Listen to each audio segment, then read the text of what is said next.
سلام حبوباتي. جيسبر تكونوا بيان. اليوم جيتكم بكيكه باهيه، كيكه عيد مولد. نحتفلوا ان شاء الله بالصحه والهنا ونعاودوا ان شاء الله. اليوم كما قلت لك جبتكم كيكه. شوفوا الكيكه كيف جات، الله يبارك. جات سامبل وجات باهيه وترضي جميع الاذواق.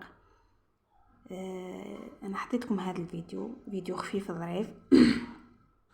تديو لمحه على الكيكه اللي درتها، وتديو ثاني لمحه على الفيديو اللي حيجي من بعد، اللي هو كما نقولوا الطريقه المفصله لهذه الكيكه.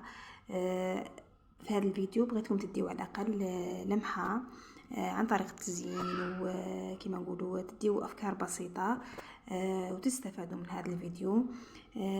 ليسونسيال حبوباتي، شويه تشجيع وشويه تفاعل مع قناتي. اللي مديرين ابوني لقناتي خليوا لي كومونتير باهي جام، وبارطاجيو الفيديو اذا بغيتوا. واللي مش مشتركه تشترك في قناتي وتدعمني، تدخل لقناتي تشوف محتوى القناه، راهو محتوى مفيد جدا يعني، ويفيد جميع البنات اللي بداو يتعلموا. ليسونسيال حبوباتي، ادعموني كما قلت لكم بكومنتار، وبارطاجيو الفيديو. شوفوا هنا الفيديو كيف التورته كيفاه جات باهيه وجات سامبل وجات متقونه، الله يبارك. شوفوا لي ديتاي برك، حوايج سامبل. انا الموت اللي بارل.